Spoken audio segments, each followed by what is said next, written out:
Gentlemen, start your engine!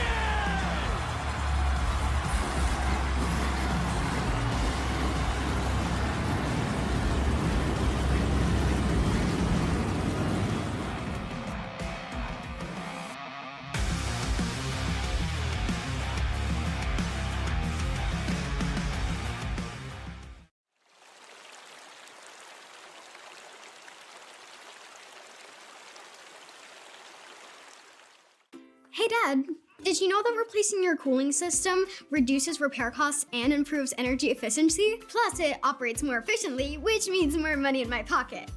I mean, your pocket. Hey Dad, did you know that a new cooling system is less noisy and has a smart thermostat you can control from your phone? How'd you get so smart? Must be from Mom. When it comes to your home's most important decisions, make the smart choice and trust your local Cedar Rapids Pro partner. We're in your neighborhood, so call today.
There's a lot of history at this venue.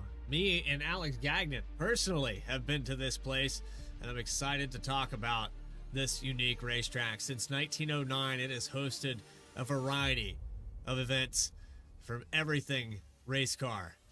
The very first cars that ever existed came around at 3.5 billion bricks. When I say billion, it might be million. It was a lot. It's a lot of bricks. It's a lot of bricks. What I can confidently say is live here tonight for the Chapman Cup Series. It's the Kiss the Bricks, Kiss the Barrels 200.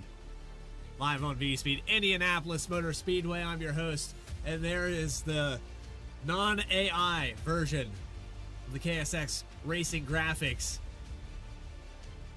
I'd like to thank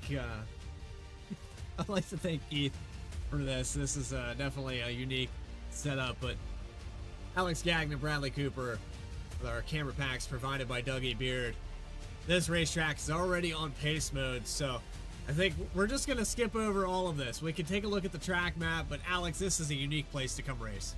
It really is. Roughly speaking, about 4 90-degree turns, a couple of short shoots between 1 and 2 and 3 and 4, long straightaways, relatively low banked.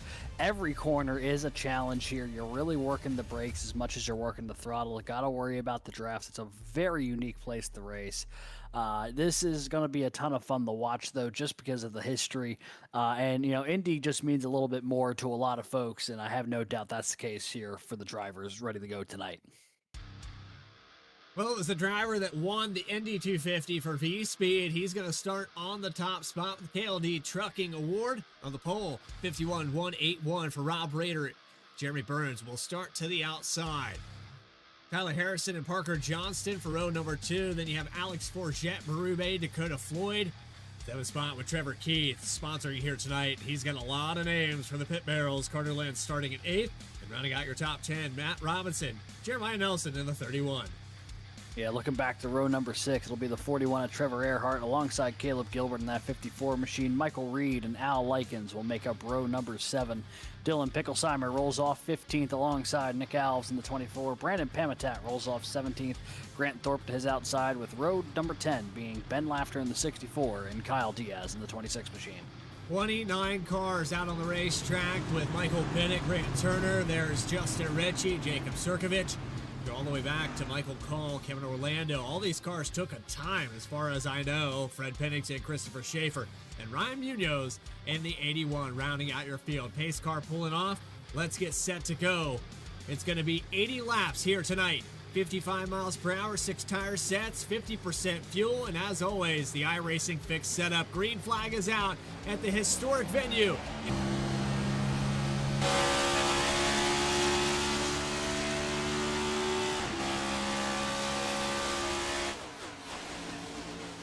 Rob Rader down the back straightaway. The Dragon's Tail. That's the big takeaway.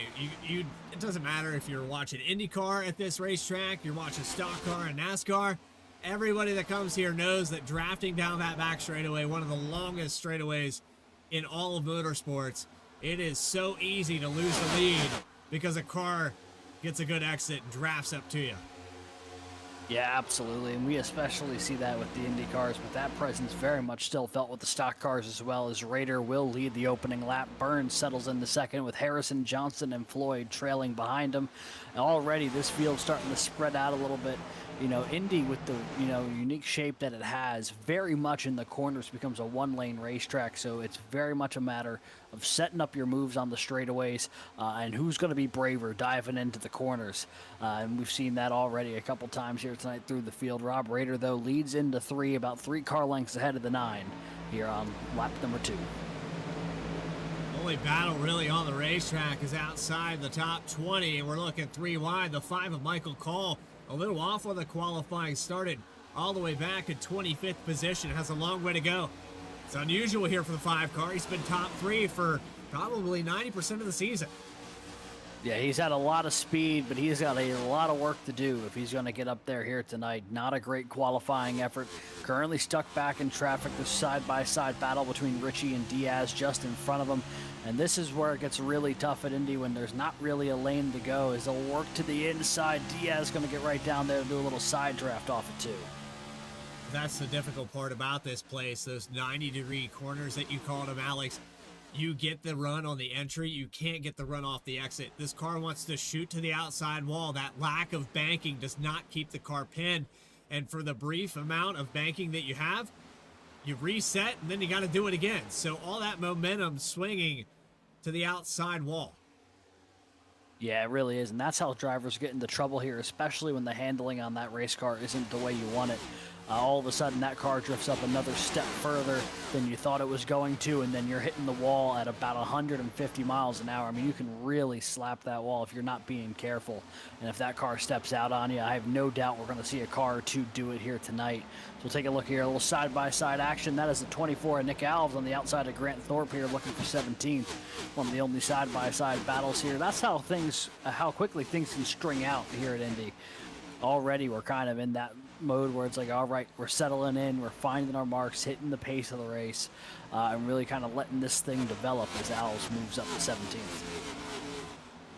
When you look at the battles here on the racetrack, they're brief. You get that peak to the inside, you think you have the momentum, and then just like that, you're right back to where you started.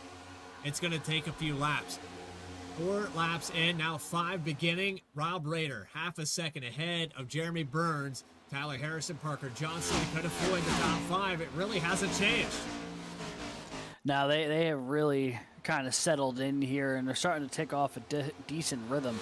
Take a look here at Dakota Floyd. This is the one thing that's really unique about Indy, in my opinion, is you can really tell who's holding up traffic and who isn't just based on the gaps from car to car because it single files out so quickly. And right now, Dakota Floyd has a lot of racetrack up to the back bumper of Parker Johnson, but he has a mirror full of Alex Forget as they run at the moment. And I think that 57 maybe keeping the 19 or the 15 from making a little more forward progress here. Just fast enough to hold on to that 5th spot, but maybe not much more as it sits here in the early going. I have noticed, folks, that if you're out there watching right now, if you are buffering, we're having a slight connection issue here tonight with the upload. I had this last night as well. Just like to thank Xfinity Wi-Fi for being awesome. Xfinity Internet, rather. Not on the Wi-Fi connection, but I can confidently say that something is using up all of the network, and it's not me.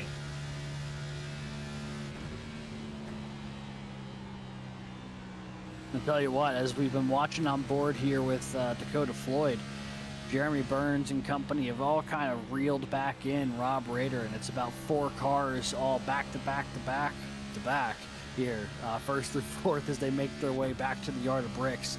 We go on to lap number 7, the stage tonight at lap 25. So already nearing in on about 1/3 of the way complete through the opening stage of this race. And you know, I was looking at some fuel data here earlier, Bradley, and I was really, you know, it's been a minute since we've been on the oval. And I actually don't have that math directly in front of me. Best math I have as a balance is Pocono, another 2.5 mile course that doesn't have a restrictor plate. The estimated fuel's there about 17 to 19 laps, and if that translates to a similar situation here at Indy, they are going to need the pit before we hit that stage window. Yeah, they're going to be 5 laps short. Confidently can say that. Now, the difference here with Pocono is, believe it or not, has a longer front stretch and a higher top speed there. You're also not drafting as much because of those tunnel turns in 2 and the long sweep in 3. This place, you're a little more off the throttle. These guys are floating the corners here. We'll ride on board with the driver, the 11, of Matt Robinson, but you can see the RPMs are down a lot here through the corner. And you're going to draft all the way down this backstretch up to about 187, 188. Well, he's actually going to push it to 195 before he hits the corner. That's insane. He almost hit 200 there, but yeah, you see how much speed he has to bleed off the throttle getting back into it. Down below 160 in 3. Going to imagine it's going to be the same case here in 4. Yeah, down to about 156 at its lowest. I mean, this is a track that'll not only work the top end of your engine, but also work your ability to brake consistently. As Caleb Gilbert going to peel down pit road. He is our first taker here to make a stop in the opening stage. I have to believe this is a scheduled stop for the 54, as this is within the window to make it to the end of the stage.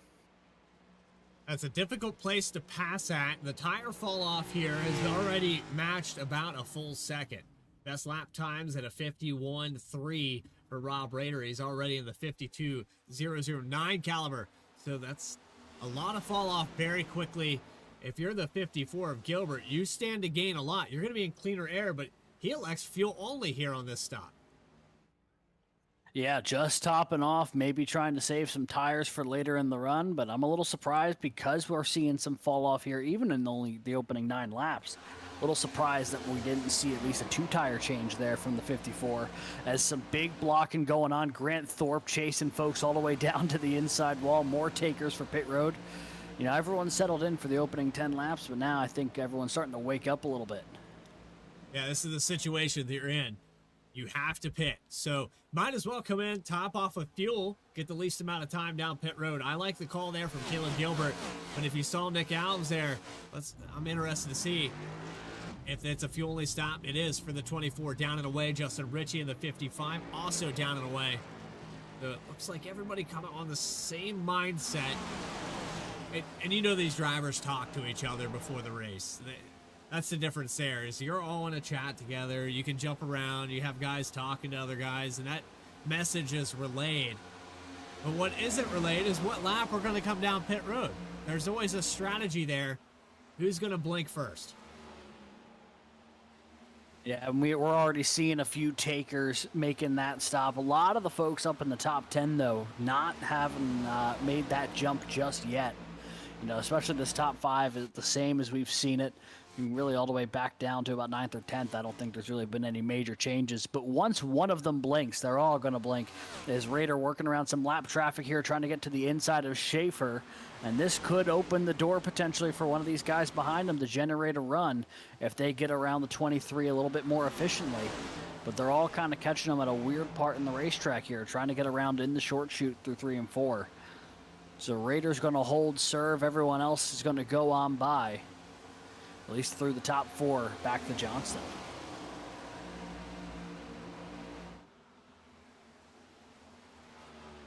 Well, I think I might have figured it out. What was the problem? Oh, well, I just have too many games on Steam in the background. Oh. And I'm downloading it. You know, if I could have a dedicated PC that just does this every day, that would be great. But it's cleaned up. I think we're back to it here. I think everybody's happy. Let us know in chat if it's cleaned up. I know there was a lot of buffering, but I'm watching that frames drop to network percentage go down. That's the nerdy lingo that we got to talk about here as we watch the 19 of Alex Forget come down to pit road from around the top 10. So, lap 12, this is just splitting that run in half here. Yeah, this is, you know, about as even as you can cut it. 12 laps complete, and after your out lap, you'll have 12 more to go. Laps ticking away mighty fast here. Sirkovich down to his box. Maybe a touch slow, but safely gets in there. Oh, actually, just a little too far forward. Only going to cost him a moment, but now fueled up, ready to rock and roll. But that second could potentially cost him the draft here when this cycles out. That's the only concern I have for Caleb Gilbert's call coming down early. No one pitted with the 54, and he was already pretty deep in the field. Started back in 12th, and had fallen back to around 15th before bringing in to get service. And now, draft free. You have probably a good watch on board here with the telemetry, but it's probably a good 10-mile-per-hour difference down the backstretch. Yeah, we're going to see. Remember, in the draft, we were watching cars get as high up there as 197. Caleb Gilbert going to hit the corner here, just clipped 194. And, you know, in a vacuum, you could be like, oh, 3 miles an hour isn't the end of the world. But 3 miles an hour over the course of 2.5 miles adds up to quite a bit of time lap after lap here until he gets hooked up with somebody. There's a good chance that he will find someone on the racetrack in the execution of pit road. Kyle Diaz now bringing it in down and away. You also have Trevor Earhart who just finished service. Michael Call. The struggle continues for Michael Call. It's going to take a unique set of circumstances, maybe some strategy to put yourself on a different playing field. The 5 deep in the field. Yeah, this field, all types, is shuffled up now as the leaders have stopped. Harrison pit a lap early from these guys, but here comes Rader, Johnston, and Floyd down into their box. Looks like all 3 this time. And tires are going to be going on here for the 53 and the 48. 2 tires stop, but a lot of fuel-only calls. This, you know, it might set them up good coming out of the stage, but for stage points, they might be missing out big time here because that's a longer stop than a lot of cars we've seen. And this is all interpreted by going caution-free to start this race. You know, you have 2 strategies coming in here. If we get a caution, we're immediately coming down pit road. We're going to top off of fuel. Hopefully that caution comes around, you know, lap 10. So then we're guaranteed we're going to make it. The other side of that is, well, if we do run this race green, we run it all the way through to stage 1. When do we pit? And a lot of guys have already talked about it, thought of it. That execution for 2 tires makes sense, Alex. They had burned a lot more than the 54 and the 55. The guys that pitted very, very early, when they can afford, take 2 tires, you might as well. You're putting more fuel in the car. Yeah, you're going to be sitting there anyway. May as well throw a fresh set of tires on there, at least on the right sides. We'll see Robinson leaving pit road here. Things continuing to cycle out. Right now, Alex Forget-Berube is the one, as far as cars who have pit, who have cycled to the front. He has jumped ahead of Rader, Floyd, and Harrison. Still 5 cars yet to make that stop. Likens, Thorpe, Munoz, Pennington, and Turner still on the racetrack here. We suspect they can go a couple more laps before they'll need to bring it down. Likens with the lead. Grant Thorpe about 6 seconds back. Likens started in the 14th position. How long do you want to stay out here, Alex? Because every lap that ticks by, you're losing close to 2 seconds now.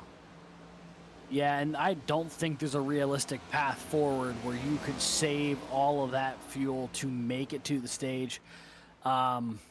If you felt confident that you weren't going to be getting stage points anyway, I suppose you could try to stay out there, hope for a caution in the chaos of the green flag pit cycle, but it looks like everyone's gotten through it here pretty cleanly.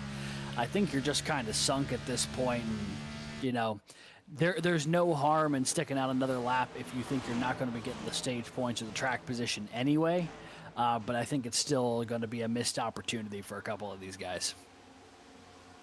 So down pit road, Jeremy Burns pitted a little bit later than Rob Rader. Actually, correction on that. Rader pitted a lap after Jeremy Burns.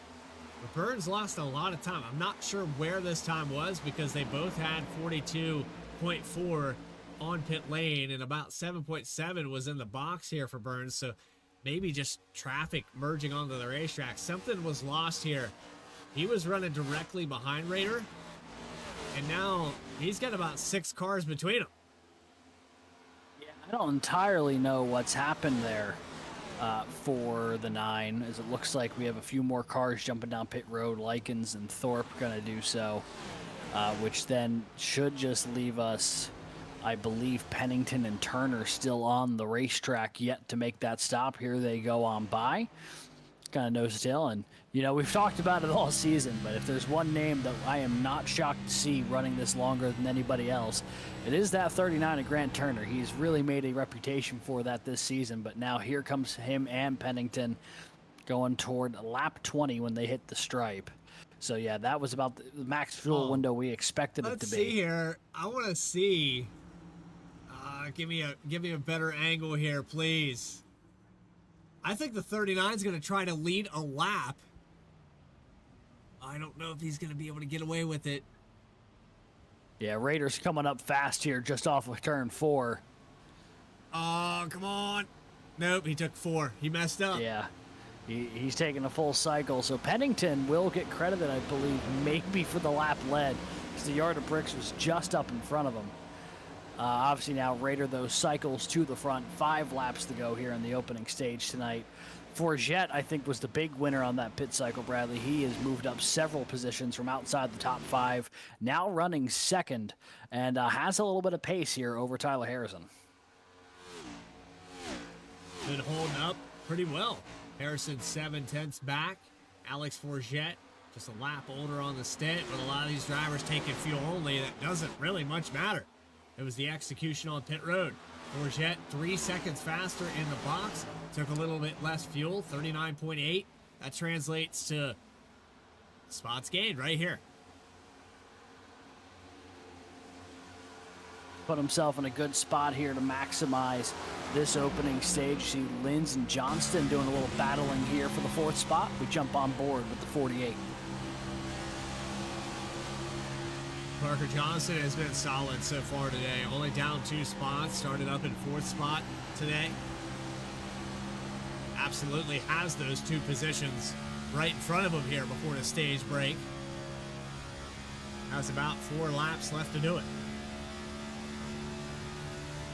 Yeah, and this is the thing is, you know, passing here at Indy is just very difficult with the nature of how precise you have to be and how in position going into these corners you have to be willing to make a run at it. And then even so, sometimes the car just does not grab the bottom of the racetrack the way you need to on older tires. So it'll be an uphill battle here for Johnson to try to take that spot. Rader pulls out to about 9/10 over Forget. Also got some good battling here kind of throughout the top 10.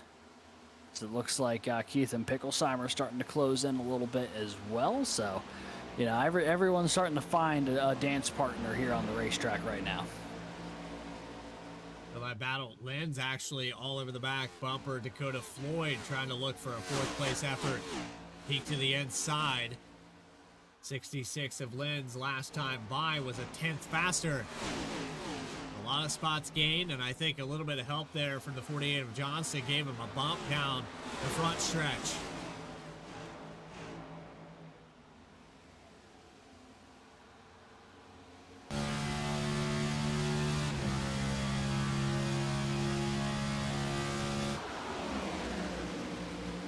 One of the longest front stretches with the longest grandstands. These wrap all the way from the exit of turn 4 to the exit of turn 2. It's just incredible. I mean, this facility is massive. When we were getting ready for the show tonight, I went back into my phone, checked the old app that counts your steps, right? And I went back to May 26th, 2024, the running of the 109th or 108th Indy 500, because, you know, we were at that one. I knew that I had walked a ton. I looked at it. I walked 10.5 miles that day, and the furthest I got was from where I was sitting out in the short chute between 3 and 4 to part of the way into the infield to buy some merch and back. And somehow all of that ended up getting me 10.5 miles, because this place is just massive. Well, you remember what happened to me, right? I remember you got stuck in traffic on the way out, from what I can recall. No. Coming to the track, I parked on the wrong side. I was trying to get to the infield in 4, and I parked in turn 1 and had to walk the entire backstretch. Yeah, that is because there's only one tunnel. There's only one tunnel to get in there from turn 1. You got to walk the entire golf course.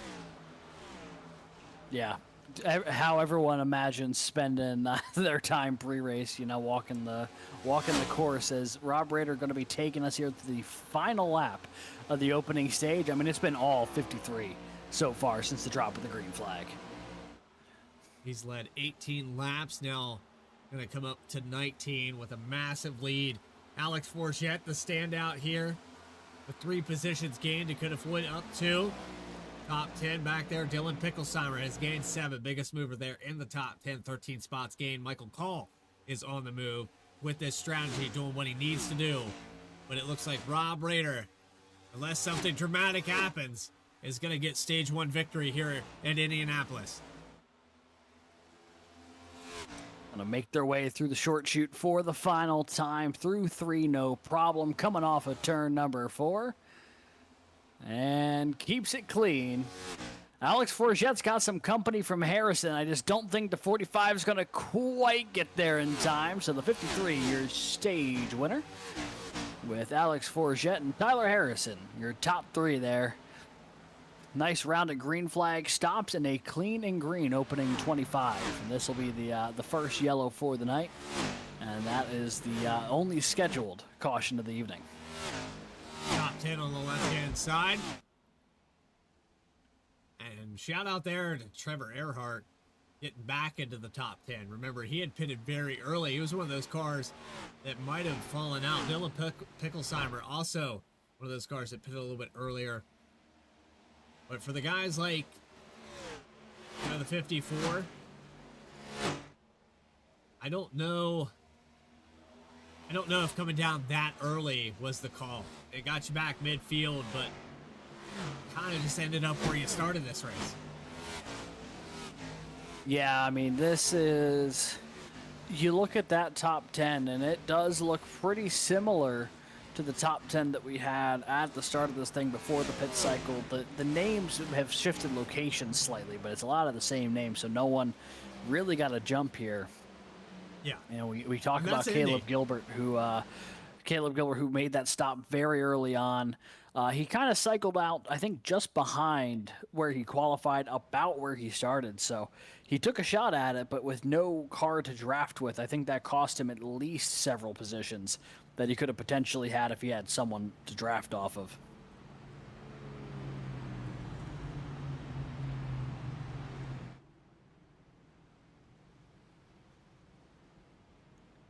So setting up for pit road, I guarantee you we're going to see 4-tire stops amongst all these drivers.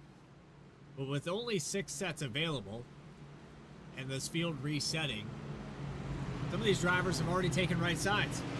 So technically, they only have 5 sets available, complete sets available. It's very rare that you see anybody just take left sides only. That's really not in the picture here. Right sides are burning off of these cars. It's really going to be down to the guys that save those sets. And the fuel-only stops, I do like it. But at the flip side, if we don't get yellows and this race runs out green, there's more tires than what we need here at Indy. Yeah, which, you know, I mean, that is definitely a good problem to have, but it's also not a guarantee. You know, restarts here can get a little dicey, and we're going to be guaranteed one here in just a moment.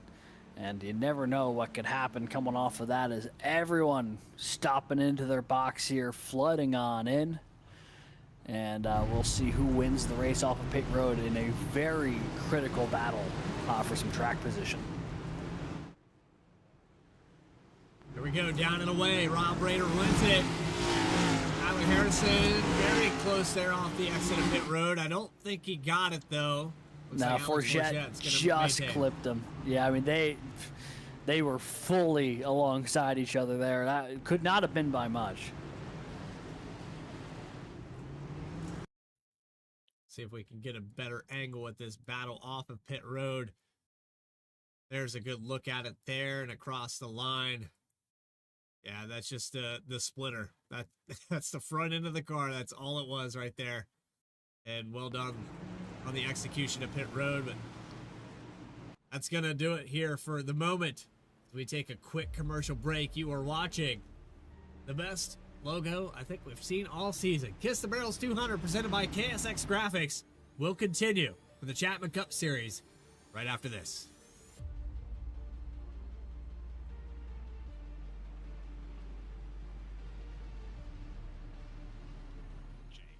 Racing.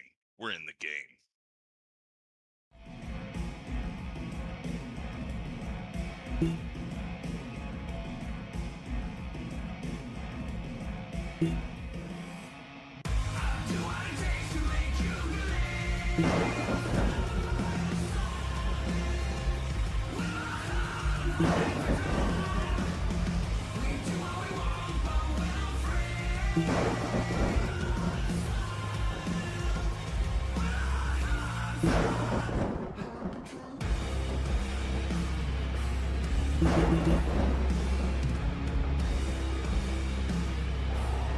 Gentlemen, start your engine!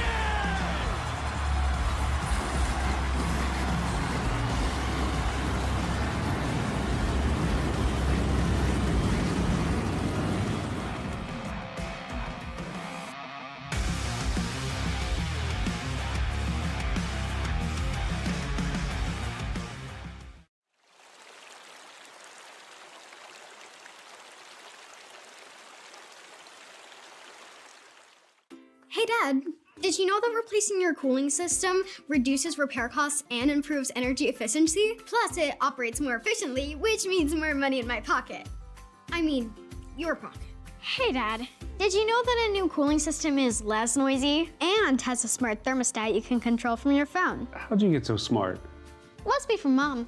When it comes to your home's most important decisions, make the smart choice and trust your local Cedar Rapids Pro partner. We're in your neighborhood, so call today.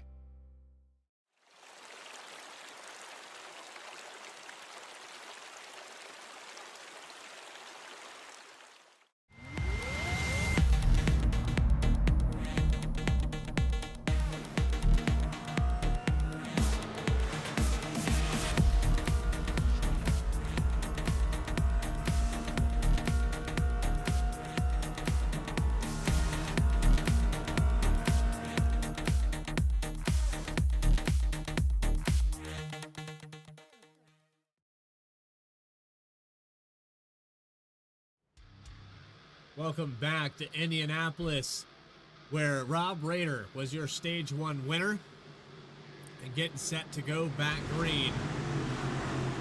He is your leader after the execution of pit road. Alex Forget Berube up 3 spots, and we're back underway. Stage 2 at Indy.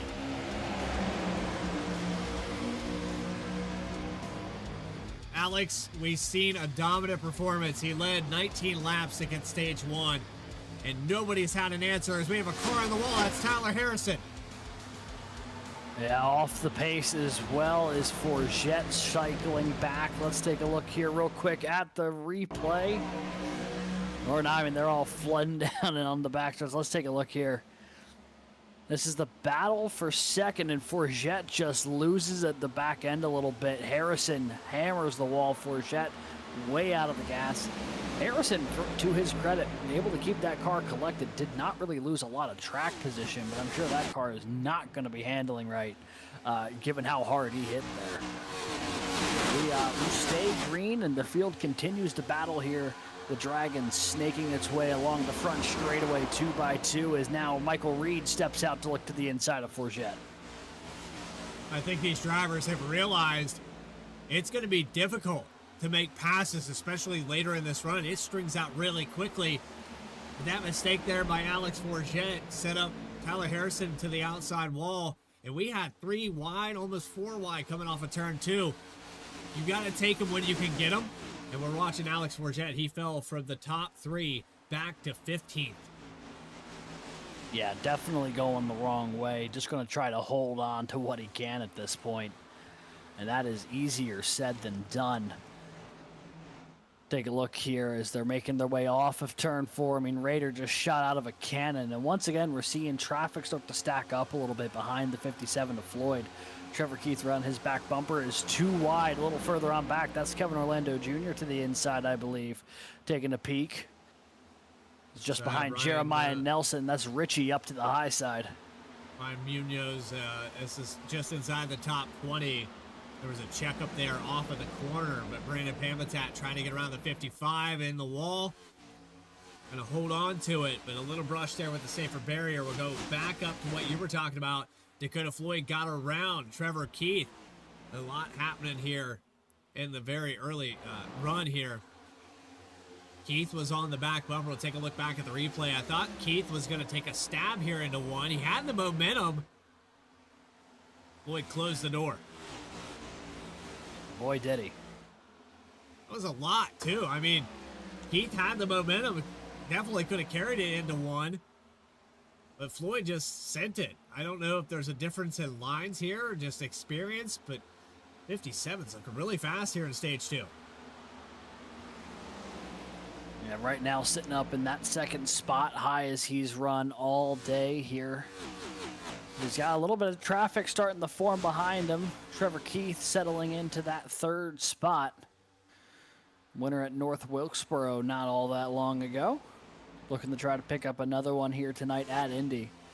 As you see, Parker Johnston got really wide there in turn 3. I think that cost him a spot to Dylan Picklesheimer. As, yeah, that battle's still actually ongoing. Johnston and Picklesheimer here battling for 7th down the front straightaway, nearly side by side. Johnston though closes the door and is able to regain control of 7th here in the turn 1.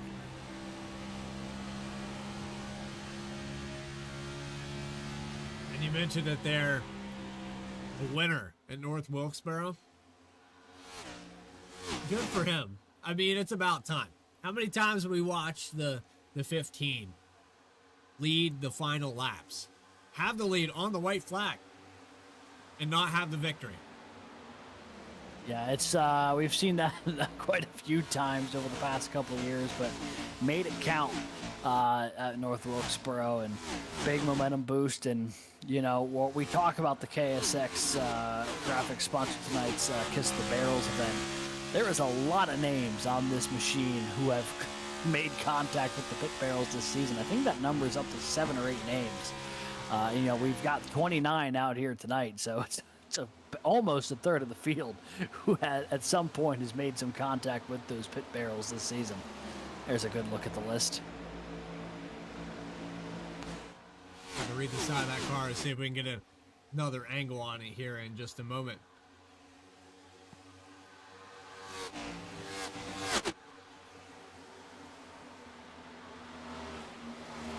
So Holloway's on there in the 21, the Candyman. I know Orlando's been added Michael to Reed. it. I think Richardson's on there. I mean, it's quite a collection. He's running of out names. of a door there. There we go. Yeah, he is. He's basically out of door. We're starting to go double wide on that list, up toward the name rail. Might as well just, at this point, start selling the hood. Still Yeah, got a lot of really. season left. A lot of pit barrels to be hit. Of course, the KSX pit barrels graphic has been one of the... We'll take a look at it here. Let's take a look. We'll just creep on over here. Not really barrels anymore.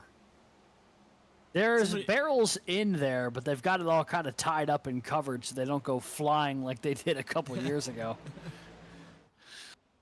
Yeah, there's they don't move regardless. I don't think they need to just strap them down here on iRacing because you hit them, they don't move. Oh yeah, they are the immovable object, and you are very much a movable force if you hit them. But yeah, we're taking a look here, just nearing the halfway point in a couple of laps here. Rob Rader, I mean, he continues to just put on a clinic here tonight, has not made a misstep. And really the question's going to be, do people start getting really off cycle on the pit stops here to try to throw him off, maybe throw him in some dirty air? I mean, easier said than done, but I mean, he is just a rocket ship right now through the opening 37. Well, if I'm Michael Call, I can afford to call an audible. I've already done it once today and gained myself 15 positions to get up here. A little off in qualifying, started back at 25th, up 15 spots. I do it again. It paid off once. Let's do it one more time. He has proven that he can pass cars on this strategy and continue the momentum into stage 2. Where a lot of drivers took Fioli, he took right sides. In the box the last time on that pit road. 9.9 in the box. I like where Michael Cole is right now. And if anybody's going to upset this race, I think it's the 5. My opinion. I mean, you can take me for what it's worth, but the guy that initially had the real shot here is very off tonight. Yeah, no, they seem like they're in really, really good shape. If your name is Rob Rader, if you're Jeremy Burns, things have gotten very off cycle. I don't entirely know what's happened to the 9. Started good, lost some track position during that first round of pit stops, and now buried way back in the field here, running 27th as they sit. This is a driver who I think is going to have to take a real swing at something to get back up into the mix. Because qualifying-wise, had some good speed, but right now, not where we would expect to see the 9 at the halfway point. No, this is very off for Jeremy Burns. And we'll take a look here on the onboard. I just wonder if something happened technical-wise. I'm not sure what's happening here tonight with Burns, but he's had his struggle and he's racing inside there with Grant Thorpe, but this is tail end of the field. Something happened tonight. A lot of pit road, maybe some damage.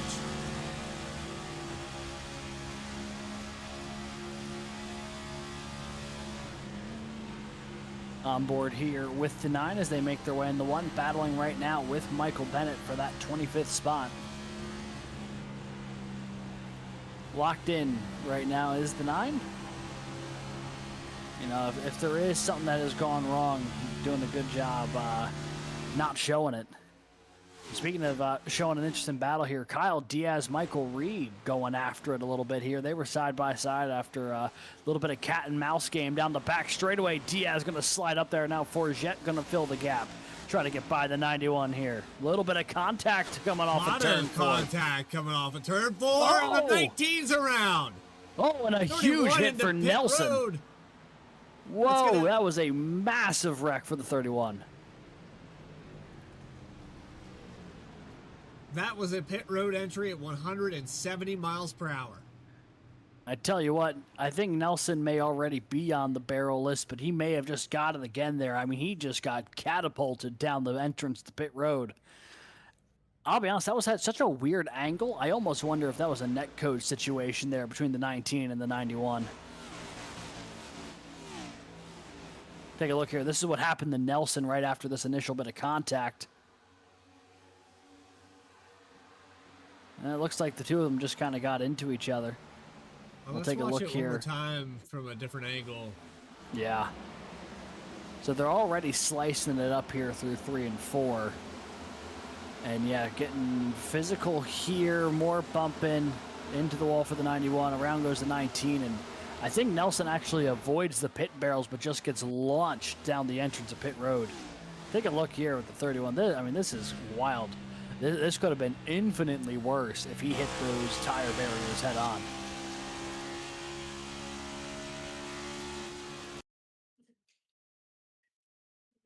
I gotta count it. I gotta count it. Yeah, he definitely glanced it. Didn't hit it head on. Oh man, but, the back right of that right car rear is destroyed. Yeah, I mean that's the part that hit the tire barriers, and I mean he's coming off the corner. He's probably still going about 160 at minimum when he makes contact there with that pit barrier. Take a look here at flying entrance on the pit road. I mean this is just wild.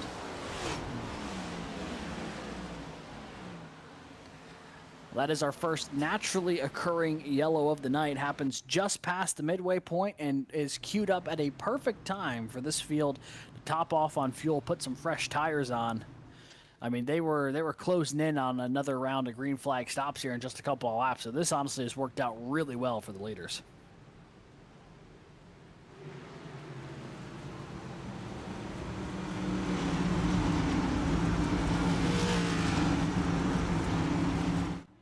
So everybody gonna come down into pit road. The 31, of course, getting a black flag for entering pit road at 170 miles per hour involuntarily. Got expedited to pit lane, but was able to find that stall. He's gonna have a long repair here. No fast repairs, of course, in this series. Rob Rader finds the stall, and he will be the leader in and probably out of pit road. Jeremy Burns, a long road to find that stall, just now getting there after repairing some damage, can't confirm. But the 45 of Tyler Harrison, we were talking about calling an audible. He takes right sides only, 45 to the lead, as is the 66 of Carter Lentz. Also, don't look now, but the number 5 machine of Michael Call with a big stop. He also, I think, may have used a little bit of strategy there because he's put himself on a top 5 spot coming off of pit road. A lot of different calls here throughout. And every time I say different call, it's Michael Call that I reference. Up to the top 5 after starting all the way back in 25th position. The 5 car has been fantastic here today. I think we bring him up into the booth. What do you think? Yeah, let's do it. Let's see, where is that number 5 machine? Here we go, from Rolling Thunder.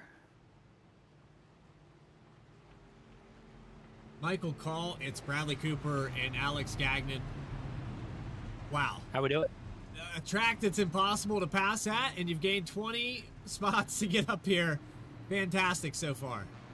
Yeah, it is impossible to pass at, like you said. Clearly, maybe not. No, a lot of strategy call. I took no tires there at the stage pit stop during the stage, and then took 4 and just took 2 there to get myself up in the 5th. I know clean air is the king here, so I messed up both my qualifying laps. So just trying to make the most of it and put myself in a pretty good spot now. So we'll see how the rest of this race plays out. Michael, this racetrack is also one of those places that before you had all the speed, wherever that came from this year, you performed really well here last season. Yeah, put myself on a different strategy, which got me the lead. Ultimately, didn't end up winning the race. You know, these guys, they were so good. They had fresher tires, and I was just hanging on for dear life, kind of like Schaefer's about ready to do right now with us. So, no, I love this place. This place is cool. It's fun. it's really just the what it is, right? The racing here isn't the best. You know, you're not side by side. You're not making passes every corner, every lap. But just racing around here is pretty cool. It's an excellent venue. It's a unique place, and you did well at Pocono. This is that track that fits in that wheelhouse. Anybody want to shout out here while we drive down the long runway? All of my Rolling Thunder Racing teammates, everybody at LFM, the league, you guys, just everybody. Like you keep saying, I've had really good speed this year. I put a lot of work in the off season. I'll be honest. I shouldn't say we. I'd spent a lot of time running a lot of A-Fix, just trying to learn the car and learning what I needed to do better in order to contend with Rob and these guys and win races. And I think I've been there a lot this season. We've had a couple bad races, but most of the year I've been, I'd say, a top 10 car with a lot of shots to win. So we'll see how this plays out. This will be a good restart, so I hope everybody watching at home is going to enjoy it, and I hope we can put it on the podium.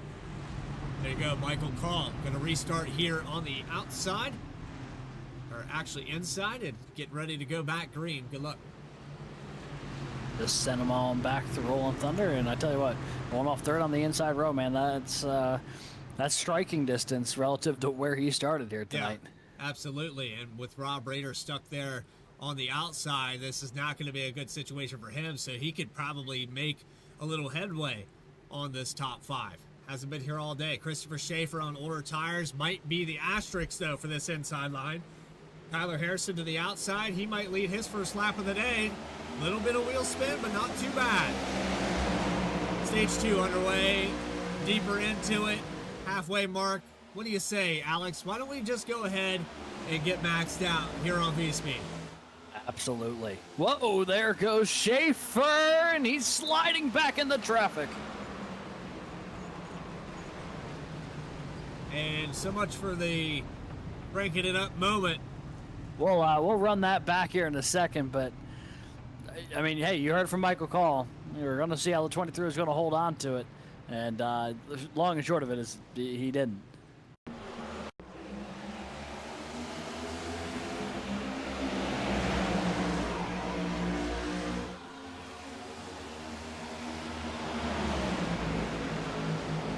On the apron there, and it looks like the car steps out, but an overcorrection. Could have kept it down right here. Yeah, on the brakes trying to lock it up, but just could not keep it off the racing line. And Pennington, Reed, Laughter, Alves, looks like a bunch of folks get all caught up behind it. And that brings out caution number 3 on the night. I mean, right here, it's that correction trying to save it that brings him back up the racetrack. That takes out a lot of cars here. And again, we've had this discussion before, Alex, and we've tried not to show our bias. But 15 laps on tires, you got to know you're going to get eaten up very quickly on the restart. Yeah. And you also have to be mindful that there's other guys on the racetrack that are racing for points here. If you do make that mistake, you got to keep it off the racetrack. It's difficult. I know this A car is very deceitful, and we'll go on board. You can watch. It's such a subtle change. I'll back this up one more time. How hard it is to keep this car stable, because it's not telling him anything right here. It says, okay, I'm great, and then suddenly he's straightening out the wheel and the car steps sideways. Yeah. And that's the thing, like, it wasn't a crazy adjustment to the right. It's just enough for the back end of the car to swing back around. You see he's on the brakes, but I mean, at the end of the day, you're sliding back into the racing line as everyone's getting back up to speed. And a lot of cars getting caught up in that one. They're all coming down pit road now to try to repair some of that damage. And after a clean and green, essentially opening 40, a couple of cautions back-to-back that has taken out a few cars here between Forget and Jeremiah Nelson, and now a handful of cars that are going to have to get some damage repaired here on pit road. Thorpe and Laughter on the screen right now. Well, I think the best way to draw the attention away from what I just said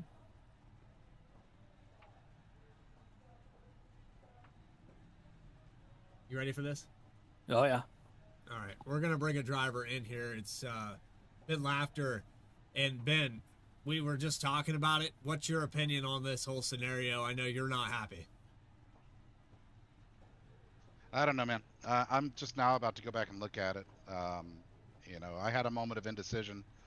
You got to be able to avoid these things, and I had a moment of indecision and thought, should I go low? Should I go high? I went high. It was the wrong move. So, don't know. And it was kind of this spur of the moment situation, right? You saw the front car, the lead car, slide it down to the apron. Looks like, well, they're going to correct it and it's going to keep it down there. And then suddenly into turn 2, everyone from about 15th back is destroyed. Yeah. I mean, I guess you said it, right? The lead car. I kind of expected something to happen, like a crash, given the tire differential there. But, once he recovered down low, I just never in a million years that I think he was going to suddenly fly up the track. So I don't know what happened inside his car. Well, Ben, I know it's been a rough season. Everything that could happen on a racetrack has happened to you. And I guess I want to give we appreciate you coming up here and talking to us and keeping it civil. And on top of that, just keep at it, man. It does get better. I know it feels like you're smashing your head into the bricks here every day, but it does get better, man. Yeah, I just hope I get better. I don't know if I should blame Schaefer. I mean, dude lost it for sure, right? But listen, I got to work on avoidance, right? It takes two to crash, and maybe I could have avoided that. A lot of guys did. What did they do that I didn't? Ben Laughter staying humble. That's another thing, and that's why we appreciate you in the Vspeed booth, and we'll set you back there. I know a lot of damage to be repaired. We'll see you possibly next week. Yeah, maybe next week. Actually, I probably not. I've 2 got weeks. Some 2 stuff weeks, coming up sure. in the next few weeks. I might be out for a few weeks, but you guys have fun. Enjoy the rest of the broadcast. Ben Laughter, tough break for him. We'll put him back in orange speed, and he'll get to help out his teammates there. But man, that's again the bad luck for the 64. It's been documented over the course of this season, and tonight is no exception. But to your point, very very classy from Ben.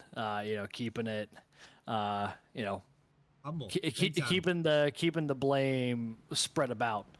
And you know what? You gotta appreciate racing a guy who is able to, even in situations like that, keep such a level head. I know a lot of you guys are a little bit behind on the broadcast because of the technical issues that we were having earlier, but I can say that percentage has come down to 11%, so we're on the right track. What hasn't come down is the volume. We're about to crank it back up and get maxed out here on Vspeed. We're going to try it again here for this restart with Tyler Harrison and Rob Rader. Find the volume knobs. Let's get loud here in Indianapolis.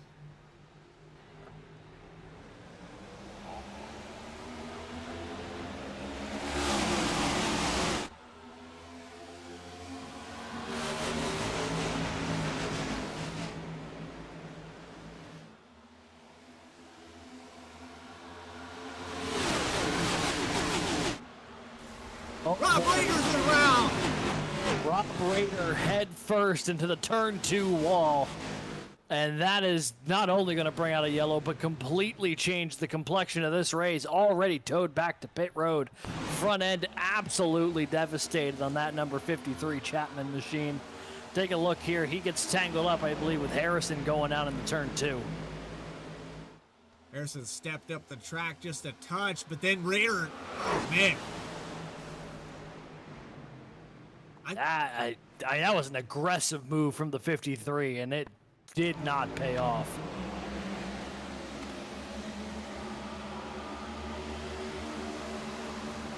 I don't think that's on Harrison at all. I think Rader thought he was clear and just cut down across his nose. Watch it one more time. Yeah, we're looking here from the blue shot. Now on board here with the 45, and I mean, yeah, it's not even like, I don't even think the 53 was clear at any point. It wasn't like he was clear and then not clear. Harrison's nose was alongside the whole way. I think Rader realized if he was stuck on the outside in 2, he was going to be in trouble, so he tried getting down to the racing line and, I mean, just wallops that wall. It's going to be a miracle if that car gets back on track in competitive shape here. I mean, that is probably terminal damage here tonight for the Chapman car. Yeah, engine expired there.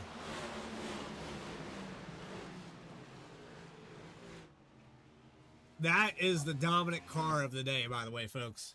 37 of the 50 complete. Stage 1 winner, Rob Rader. And he is out of the race here tonight. Wow.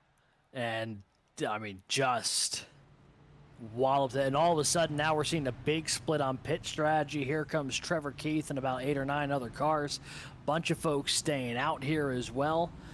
And now the new question becomes, who is going to be the dominant car at the front? Because I don't know if we have an answer to that question yet, because it's been so much Rob Rader's race here tonight. With him out, And someone's going to have else- the opportunity to go up there and take it. Everybody else has just been playing the strategy to try to get to the top 3. All of these cars. Dakota Floyd is one of the few, Carter Lenz, that started up here in the top 10. Michael Call is well outside of that. Dylan Picklesheimer up to 5th, so he's gained 10 spots. You have Matt Robinson, Al Likens, who, have been flirting with it. Robinson was just inside the top 10 to start this race. Parker Johnston down 5. There's so many names that didn't start up here. And now you're kind of seeing the other side of it. Maybe botched the qualifying, but had long run speed, had race speed. And with Rob Rader being off the track, Alex, this opens up the floodgates. Any one of these guys can win this race now. Yeah, and I'm sure for a lot of these drivers, all of a sudden, that's a real shot in the arm to be like, oh, all of a sudden, everything's up for grabs again. Yeah. That's all I'm thinking right now is, Jim Carrey, you're telling me there's a chance. And I think a lot of drivers are feeling that exact way. And my eyes keep drifting just outside that top 10. That number 9 Machina, Jeremy Burns, has put himself back to 12th. Last time we checked in with him, he was 27th on the racetrack. Now, he's a little off cycle compared to some of the folks who just pit, but I mean, he is a long way closer than where he started. And he qualified 2nd here tonight. We know there's pace in that Metroplex machine. I know what it is, Alex. He's wearing the wrong shirt. Oh, he's got the short car. Jeremy? Where are you tonight, Jeremy? He's Michael Waltrip. He's at the wrong track. He's in Virginia. Yeah. What? Oh, man. I hope he's hearing us right now. If nothing else, the laugh synced up really well, so I'm going to say he hopefully is. But, we've got 30 to go. We'll be going green next time by, and all of a sudden it's a brand new look here up at the front. Tyler Harrison is going to be rolling off front row alongside Dakota Floyd. Then you've got Carter Lentz, Michael Call in that second row. I mean, any of these 4 guys, I would not be shocked to be seeing leading this race, but we're going to see who's going to go out there and actually take control of this thing. Fred Pennington trying to get back out on the racetrack in time, ends up having to let the field by. He's going to lose brutal. a lap here. But, for the 30 car to even be out there, he was part of that incident there with Ben Laughter, who got destroyed on that. Pennington still trying to salvage the day. We know Fred Pennington is going to do all he can to make the best of the situation. There's a lot of guys that got damage on that, like Nick Alves. Alex Forget had damage there from the contact with the 91. You can say what you want about that contact, but the 31 of Jeremiah Nelson, who's still serving that black flag penalty, it probably feels like an eternity. He hasn't even served it yet. He's got 18, almost 19 minutes now on pit road. So much has happened here. We had a really clean stage 1 and then catastrophe. Good way to describe it. I mean, things completely have fallen apart here since the midway point of this race. Only the one scheduled caution in the first 41 laps, and in the past 11, we've had 3 naturally occurring. But, it's really shaken up things, and I'm really intrigued to see how this restart's going to go, because we're going to have a host of new faces battling it out for the lead. Folks, I'm not even going to say anything. You already have it turned up. Let's try it again. 3rd time's the charm.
to the inside wall in the background. That was Michael the Reed and Nick 24. Alves. Yep. Oh boy, that was interesting place to be making contact on the back straightaway. Not entirely sure what got him tangled up. At least we got a lap and a half into the maxed out here on the third time around, but take a look here at the replay. These guys were toward the back of the field. Alves just gets really wide off at 2, hammers the wall, and that was Thorpe with the wall. Yep. And then that all the energy just ricocheted its way back down. And I'm just realizing now they didn't actually throw the yellow for this incident since they were out of the racing line. So we're still under the green flag here. Nick Alves and Michael Reed, though, I mean, they're going to lose a ton of time with that. And hard hit there for both of those guys, especially Alves head first into the inside wall. But we stay green. Look who's the leader.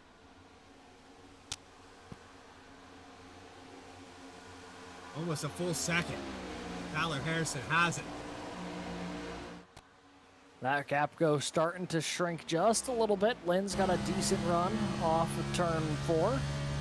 On board here, though, with your new race leader, Tyler Harrison. As he's got a lot of clean air and a lot of clean racetrack in front of him here to just kind of set sail. Linz, Floyd, Picklesheimer, Call, your top 5. A nice little battle just behind them as well, Johnston and Likens. So good bit of happening here in the top 10 right now, but they're all chasing the man on the screen as they run. Harrison started up in this top 5, starting in 3rd. He's been looking good. And, you know, with the Rob Raider having the problems that he had, getting loose there and cutting off the nose, you know, you could say Harrison is the benefactor of this, but an innocent bystander. There was nothing malicious that happened there. I don't know. I think he's in a good scenario. The whole race right now has been the 57 or 53. There's so many other drivers, though, that can play strategy. This race goes green for the next 30-plus laps. It could all come down to who makes the pit call. We still are short on fuel. That is true. That window is going to open up in about 4 laps or so, I think, here to make it to the end. And that'll be really the last chance to make something dramatic happen as far as how things are running right now. So we'll see who starts getting real creative with the pit cycles. We jump on board here. This is a look off the back bumper of Dakota Floyd. The big mover behind him, Dylan Picklesheimer, also on the move. 11 spots gained. 33 has looked really quick here. He's been hounding Dakota Floyd for this podium spot. He's going to get a really good run off of turn 2. Will he take it to the inside? He will. That was a great run from the 33 off the corner, looking to the inside. Johnston and Likens battling behind him, but Picklesheimer going to drive it in deep here in turn number 3. He's still going to be side by side. Hasn't quite cleared the 57 as they go into 4. Oh boy, not clear yet. Maybe the 57 going to get a run here on the exit off the wall. It's a dead heat as they're going to head to the yard of bricks here with just over 20 to go. Boy, to cross the line by 0.03 of a second. Bury it deep into turn 1. We'll go back to the drawing board. Picklesheimer's still trying to figure out a way. Will he get that big run out of 2 again that we just saw? He's running lower than him, shortened up the course, gets wow. into the back bumper of the 57. I don't know if he hit the back bumper or Floyd hit the wall. I don't know which of those happened first, but both of them certainly happened here off of turn 2. That could have been catastrophic. I think he hit the bumper first. Either that or he took enough air off it to completely unsettle the back. Oh, Picklesheimer's around. Picklesheimer is around in turn 4. Parker Johnston in there with him. And that is going to bring out the yellow as he is parked up on the racing line, up on the fence. What has happened to Dylan Picklesheimer? He was running for a top 5 spot when we saw him last. He had just sorted out that situation with Floyd. Oh, and Michael McCall got a nose to the outside, and I don't think Picklesheimer had any idea that the 5 had that kind of run going.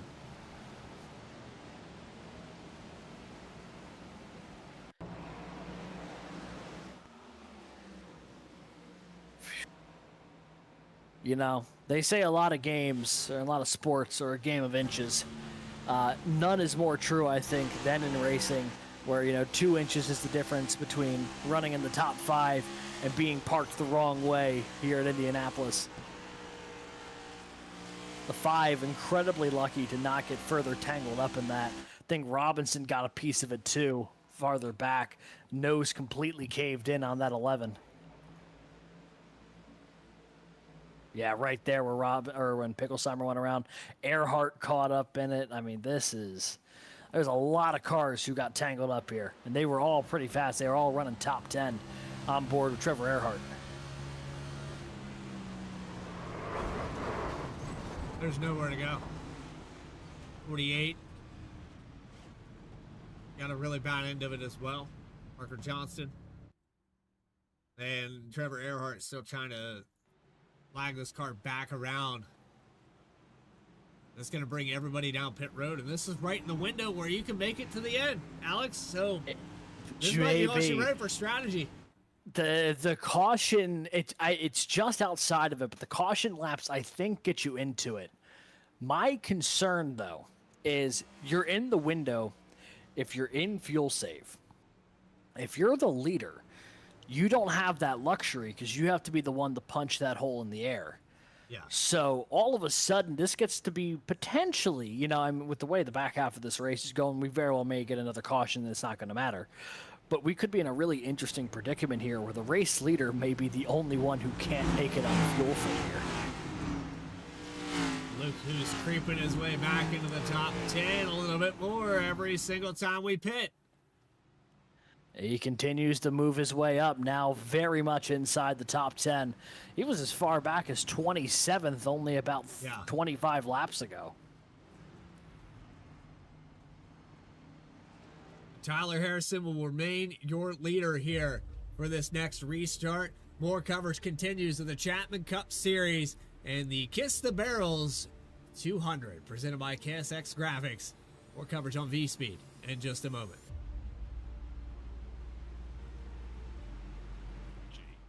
Racing. We're in the game.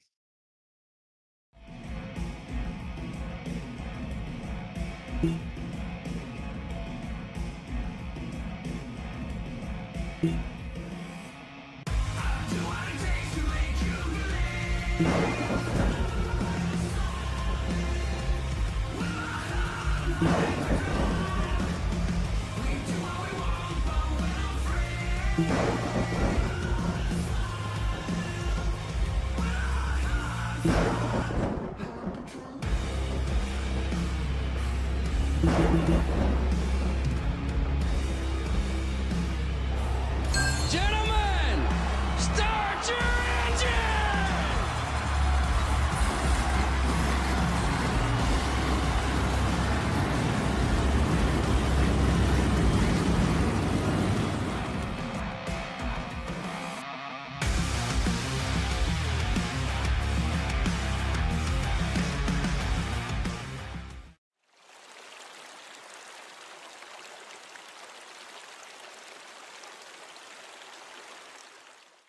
Hey Dad, did you know that replacing your cooling system reduces repair costs and improves energy efficiency? Plus, it operates more efficiently, which means more money in my pocket.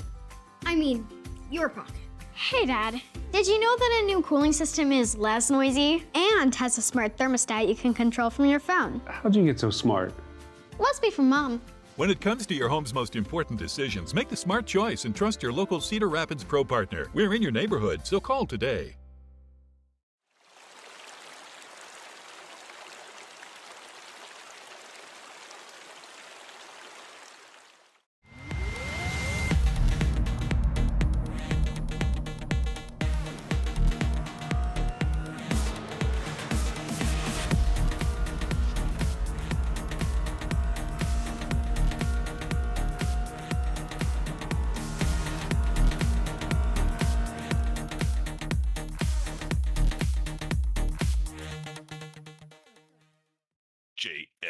racing. We're in the game.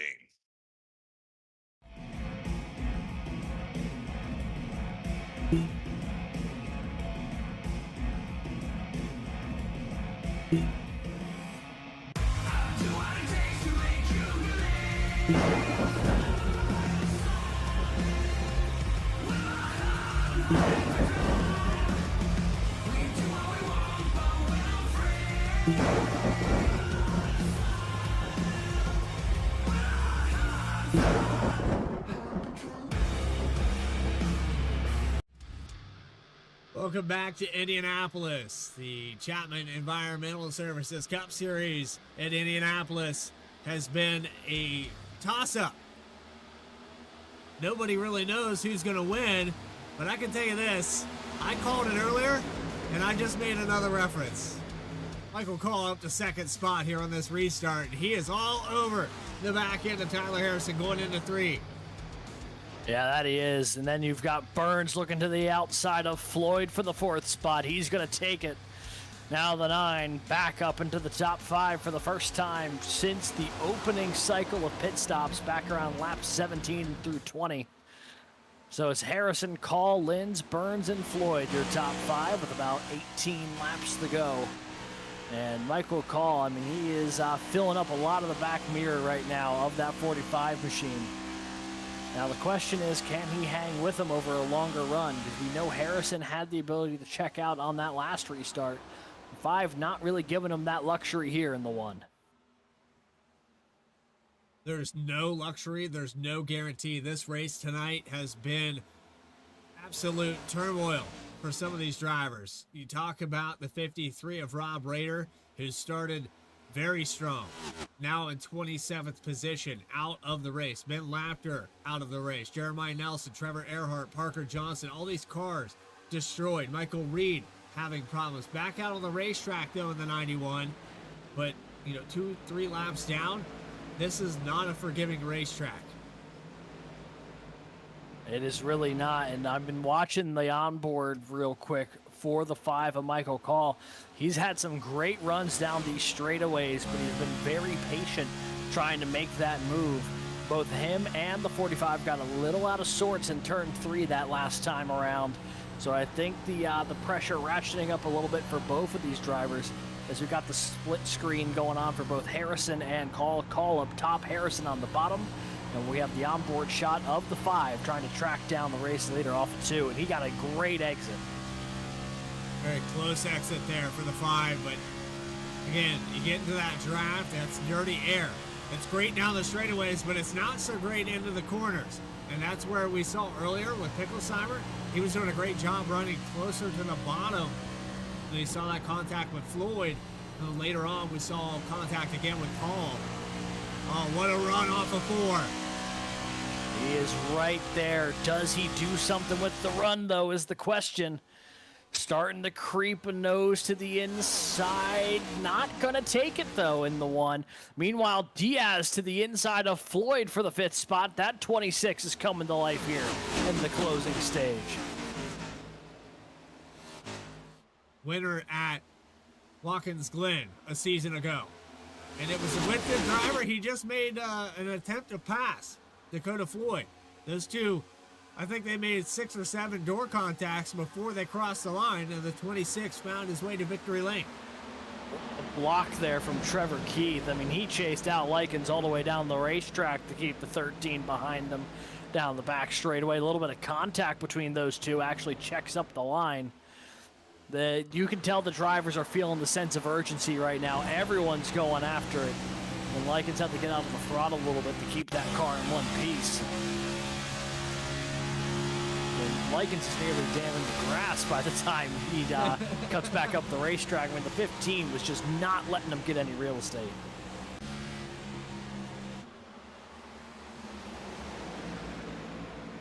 A lot to be said about defensive driving, but when it's that defensive, I don't know about you, Alex, but the next corner, I'm not cutting you any slack. Here we go again.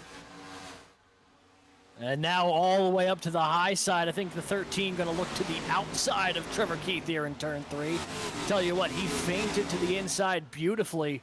Nicely done from Al Likens. He'll take that spot away from Trevor Keith. 13 now up to 8. Learned from the previous corner and was able to use that to his advantage. That's how you have to set up a pass here at Indy. Really kind of set this thing up early in advance and then just absolutely send it into the corner and pray that it's going to stick. And the 13 did just that. Here we go. Let's watch it again from the blimp camera. So you'll see the 13 gets a great run off of turn 2. He'll look to the inside like he did the lap prior, but halfway through, the moment Trevor Keith commits to the block, the 13 shoots back up the racetrack and gets alongside on the outside.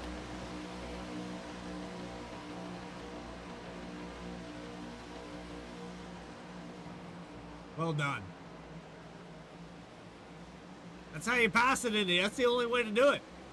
Yeah, it's tough to make it work on the inside, even though that feels like the natural flow of the track.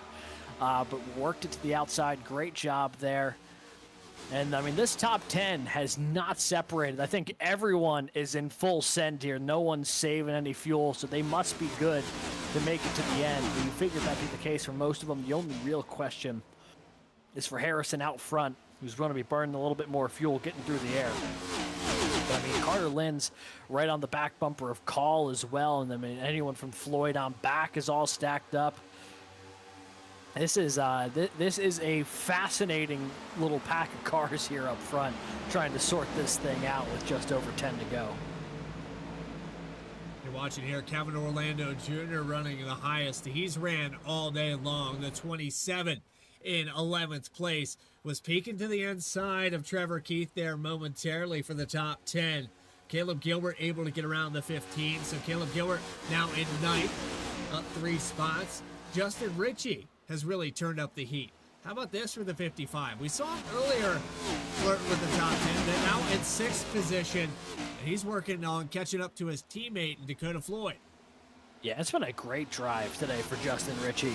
You know, one of those ones that we haven't talked about him a ton tonight, but he just continues to chip away at that deficit. Started 23rd, and now finds himself knocking on the door of a top 5 with 10 laps to go. I mean, he is very slowly but very confidently working his way through the field here and giving himself a real chance to make something happen.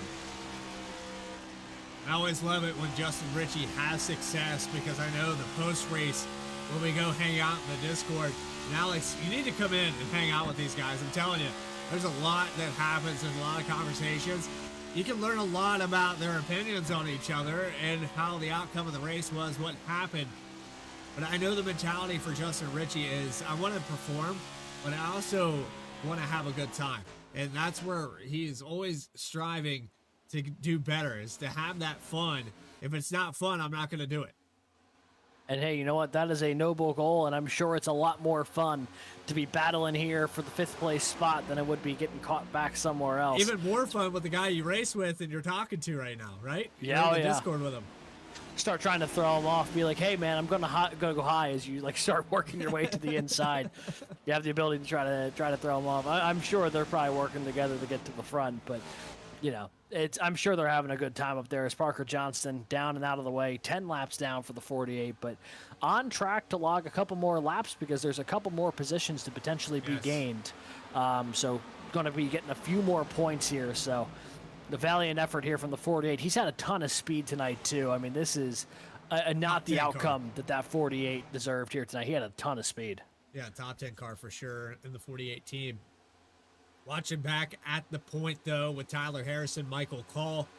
45 still holding on to the lead. Starting to make a little bit of a gap there. The 5 lagging back. I don't know if he's in tire save mode. Maybe leaving a little bit of a cushion so he doesn't have to burn off that right front. And you mentioned it earlier, Alex. Maybe the 45 isn't good on fuel. Maybe he doesn't make it to the end of this race. Michael Call might know that. I'm going to sit in his slipstream. If I'm gambling right now on strategy, I'm going to sit back here and just quietly wait for the 45 to run out of fuel. It is definitely a gamble, and Harrison's the only person who has that concern, right?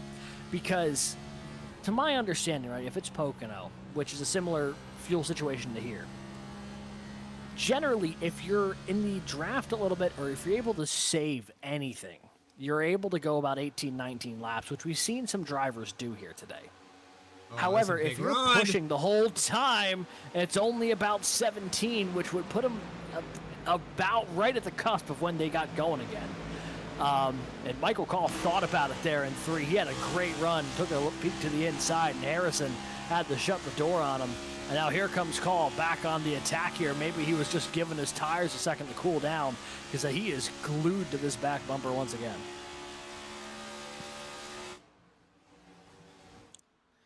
Watch there. Carter Lenz is creeping into this picture. The top 3 within half a second of each other. Any one of these guys could take this lead away. And the 45 has made a few mistakes. They've been minor, but they've been enough to give up a lot of time. Call uses all of the exit to turn 2. Lenz is definitely faster than these two. 2/10 faster than Michael Call. 4/10 faster than Tyler Harrison the last time by. The 66 is on his way to victory lane for what I believe is the 4th time this season, maybe 3rd time. He's had a great start to the year. It's been a little bit of a quieter summer for the 66, but never someone to be counted out. And the moment the 45 and the 5 get side by side, the 66 has an opportunity to get right up there, potentially go on by one of them, or make it 3 wide himself. I mean, he's close enough where the moment these two aren't going full tilt, he could be a part of the conversation. So we've got ourselves a real 3-horse race right now up front. Jeremy Burns about 4/10 back of Lenz, just hanging around in the background. He's close enough to maybe make something happen here as well, as Caleb Gilbert, Al Likens doing a little bit of battle down the back straightaway, some heavy side drafting. That's going to pull them both back from Justin Ritchie a little bit here as they go into 3. And it was the 13 that pulled that move earlier, now has the 15 back, almost side by side there for a moment. Gilbert has been picking them away one at a time. I think we're going to have to shout it out, because I know a lot of times in the chat we've heard we don't like Caleb Gilbert. We're paying attention to him all the time, I promise. It's the only Chapman car left on the track. We have to. We're obligated. And especially given that he's working himself back into position here. Gets around Likens for the 8th spot.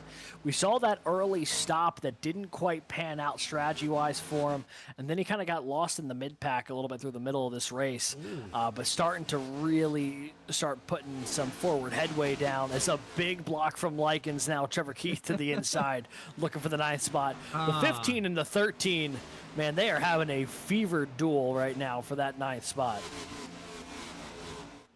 Here you go. Got back around him. Tell you what, 15 looks like he's really working that wheel right now.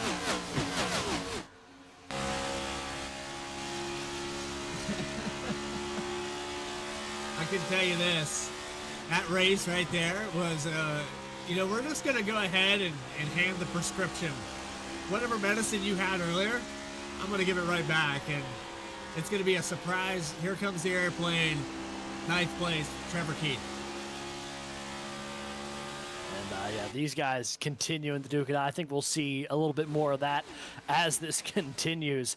Laps ticking down, though. I mean, we are under 10 miles left in tonight's event at Indy. As you see now, that was Caleb Gilbert taken to the inside of Justin Ritchie for 7th. Everything from Floyd on back getting real stacked up here. Kind of 2 separate packs, the lead one, and then 5th on back to about 11th or 12th. And this is, a lot of positions still to be potentially gained or lost, as you see. Yeah, just outside the top 10, there's Orlando in the 11th spot. Munoz in 12th. What a recovery for the 81 of Ryan Munoz. Got caught up in some stuff earlier on tonight, but it has put his head down and put himself back in position here. Or on the wall, that was Diaz in the background running in 6th spot. And when you make a mistake like that, you're going to see an instant look to the inside. It's Justin Ritchie looking for 6th position. Side by side into 3. Gilbert going to look 3 wide, got a little bit tight. Oh, just a little bit of door contact between the 55 and the 26 through the short chute. Coming off at turn 4, can Ritchie clear him? He will. Power move to the inside puts Justin Ritchie back up the 6th. Diaz slips the 7th. And he's got a mirror full right now of Trevor Keith as well as they make their way back to one with 2 laps to go here at Indianapolis. Tyler Harrison out to a commanding lead of over 7/10 over Michael Call. Call has gained 23 positions, though. It's been a valiant effort to try to snag away a win.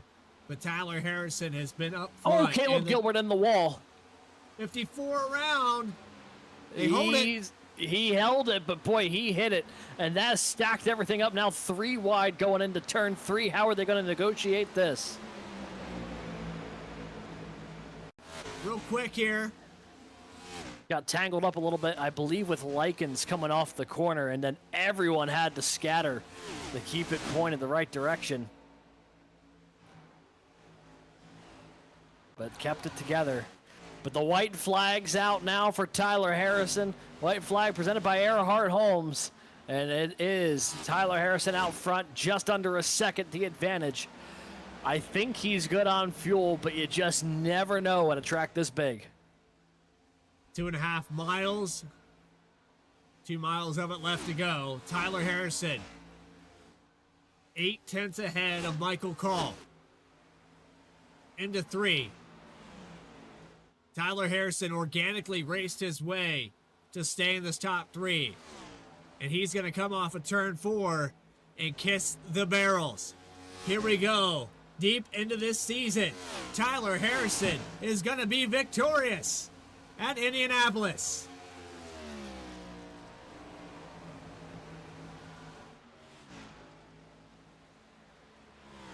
A big smile there for the 45. He was the car to beat in the back half of this one. And was able to hold on. Must have had just enough fuel in the car to make it work as he'll start shuttling around here. Well, he's going to get a lot of assistance. Guarantee it.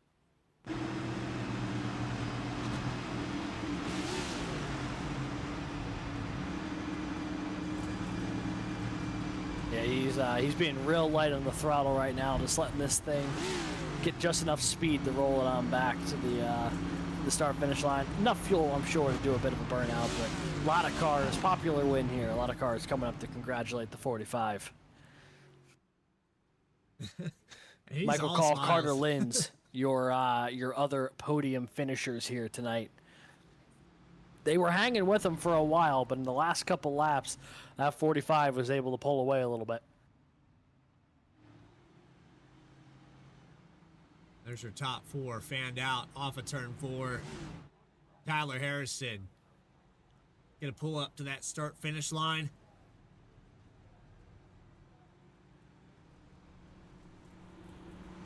With a screenshot. It's going to be documented here in Season 6 of the Chapman Cup Series. The 45 has consistently found his way to victory lane at least once per season. He's going to do it again here. Cross the line there, and we have our screenshot. Let's burn it down here with the 45.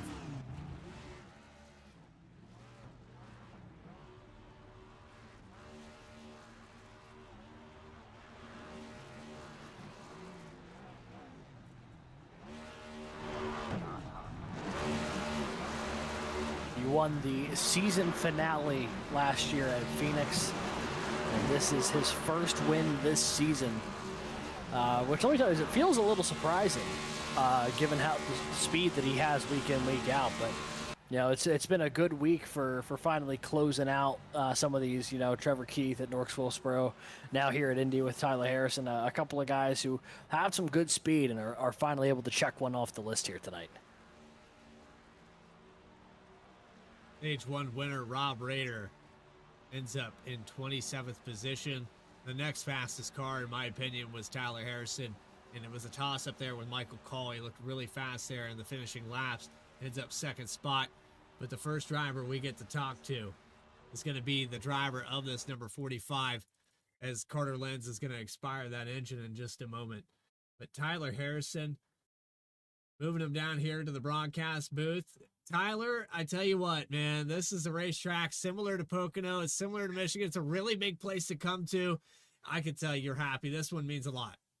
This, oh my God, this track has owed me so much. Like, I have qualified in the top 5 almost every time that we've come here. And every single time I get messed up over some sort of fuel strategy, and I just get in the back of the pack, and everybody just gets super hectic and wads it up, and I'm usually in it. So, oh man, this is a monkey off my back. I finally get to celebrate a win. I got one at Phoenix last year, but that was so bittersweet because I came one short of getting a championship. But man, it means a lot to get this at the Brickyard here, especially for AJ and Ryan at Recharge Rally. They're actually going to be hosting the rally this weekend, and to cap it off and start them off with the send off, I get a win here, and with all the support that they give me. So oh, dude, Bradley, I'm freaking stoked.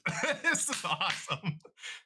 I could tell, man. This is one of those unique racetracks too. When you go to places like Daytona, it means a lot. When you go to places like Bristol and the Coke 600, one of the longest races that we ran this season, and you perform at the Brickyard, there's certain places throughout the season, and there's no rhyme or reason why, other than the history. And you talked about it. You've had so many efforts here where you felt like you were gonna win, and then to finally get it done, it makes it even better. Dude, for sure. I mean, and we talked about it, at Chicagoland, man. Just some of the pace that I've had, and just the unfortunate circumstances that fall in between. Justice is always preached on our team that as long as you just give yourself the speed and put yourself in the position, eventually one of these are just going to fall in your lap. And thankfully, it did this week. Everybody at Lightning Fast Racing, Lightning Fast Motorsports, Stormcloud Motorsports, everybody that we partner with every week, raced really respectfully, put in a ton of time here as we do every week. And I was sweating a little bit, man. I know Call wanted to go for a little and try to sneak this on for himself, but he raced me really clean and really respectfully, and I appreciate that a ton. But yeah, man, as you said, it just means a lot to put in the work and finally reap the rewards, especially at a prestigious track like this. I know everybody talks flack on on how poorly this race is, and I actually went to the race this weekend, and I saw how much it was aero dependent, and that's just a game you got to play sometimes, man. But yeah, really happy to finally get this one, man. This definitely means a lot.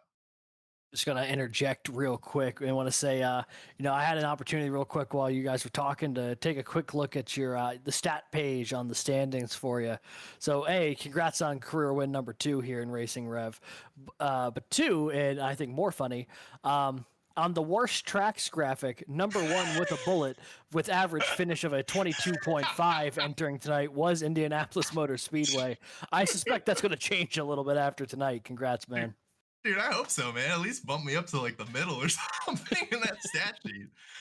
Yeah, it just right place, right time. Finally, I couldn't be more excited for it. It's so hard to pass on these tracks. You just got to get the strategy right, and thankfully there were a couple unfortunate cautions that fell our way, especially at the end. We were really kind of skeptical on whether or not everybody can make it. Like, it was 18 on the dot, so we really had to do a lot of saving at the start of that run, and hope that it came to fruition. And thankfully, I had about like half a lap, or at least like 3/4 of a lap left, and managed to make it work.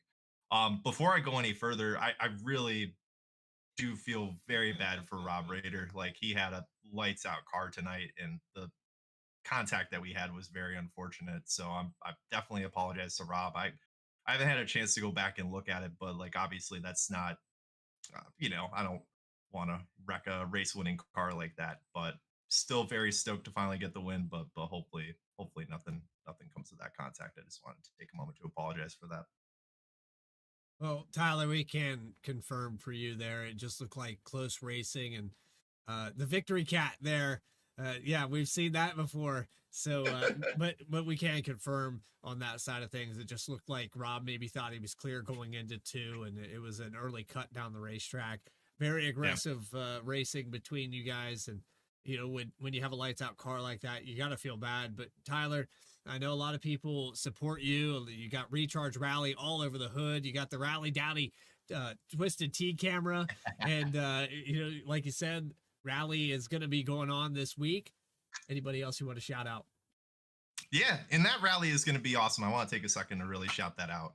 If I've never actually gone over in detail, Recharge Rally is an automotive rally that takes place this year from Cincinnati, they're starting off. They're actually ending at the NASCAR Hall of Fame as their send-off party. So this is going to be a really, really cool rally. Very, very jealous that I can't go on this year, unfortunately. But yeah, AJ and Ryan have been nothing but supportive. So I literally cannot thank these guys enough for sponsoring the races here.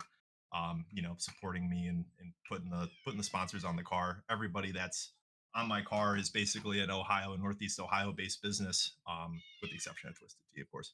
But Avon Studios, Mr. Detail, my good friend Chad at Everlast Tattoo, he's super supportive of watching the races. So hey, we got one, buddy. We finally got one. And same thing with Ryan at C2C Transport. Most of the rest of the season, I'll probably be running the C2C car, which will be a lot of fun. So hopefully we can get my good friend Ryan some good finishes there. 1922 Coffee and Brew, also a really good sponsor and supporter on the car. And then everybody, of course, as I said, at LFM and RTR, put in a ton of time and effort, and it shows every week. Everybody from our league sponsors, from Chapman Environmental, Lynn's Heating and Cooling, Earhart Homes, and All About Bugs that help put this on every week, pay for broadcasts, the hosteds, and everything to put this on. It's really awesome to be with such a talented group of people, and it just gets tighter and tighter every year. So it's awesome to be a part of such a competitive and awesome league for what we put on here. And then of course you guys at Vspeed, happy to bring you guys on board here and be able to broadcast these races. It's definitely gonna be a fun one to look back on, and we always appreciate the quality broadcast you guys put on. I'm sure this was definitely a really fun one to commentate. So I can't wait to look back on it. Awesome. It's great that you say that out there, and I gotta remind everyone, Tyler Harrison is the linkage between a Tuesday night league that we did to bring us here to Racing Revolution, and it's been 3 seasons now that we've been bringing flag to flag coverage. So that's also something that, it's a thankless job, and I know that you gave us the foot in the door, and we have archived now 2 victories since Phoenix and now here in Indianapolis. We look forward to seeing you 2 weeks from now at Iowa Speedway. Yeah, for sure. Hopefully we can make that a third here sometime soon before the season ends up. So hopefully look forward to it. Should be a good one. Tyler Harrison victorious here at Indianapolis, going on in the postseason. This will help him a bunch, and we look forward to seeing you. Oh yeah, absolutely. Thanks, guys. Post-race coverage continues in just a moment, but your race winner, Tyler Harrison, super happy about his finish. Alex will have those post-race results in just a moment's time. Stay tuned here for the Chapman Cup Series and the Kiss the Barrels 200 for KSX Graphics.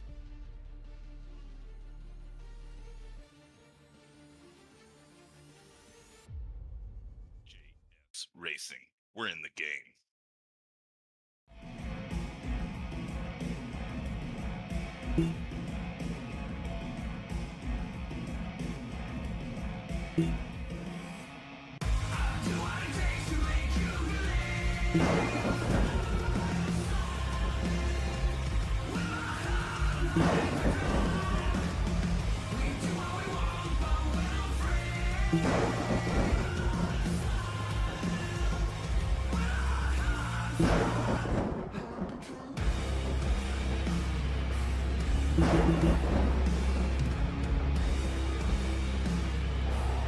Gentlemen, start your engine!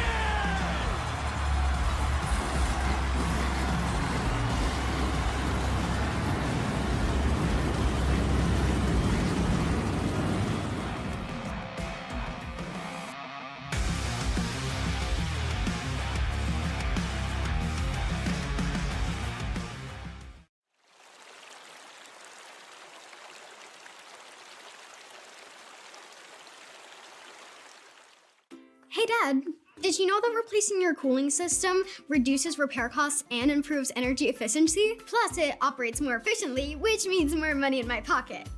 I mean, your pocket. Hey Dad, did you know that a new cooling system is less noisy and has a smart thermostat you can control from your phone? How'd you get so smart? Must be from Mom.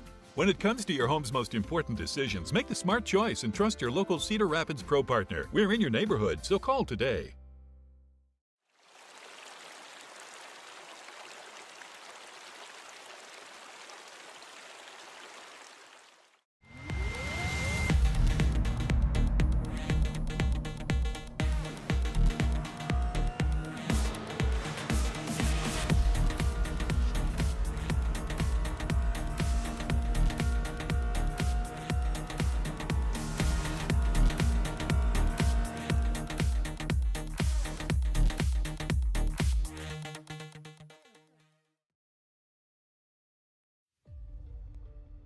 Well, we have another opportunity, and it's Sandy and Rocky at the top of your screen. Rocky, obviously the one that's just flexing it tonight, and he did claim a victim, but it's already a name on the side of the car.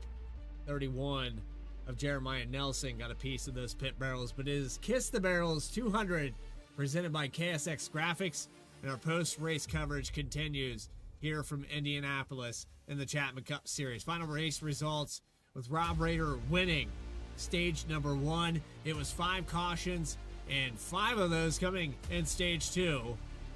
8 lead changes, and ultimately Tyler Harrison, who just dominated the second half of this race. Michael Call, after gaining 23 positions, ends up in second spot, started back in 25th.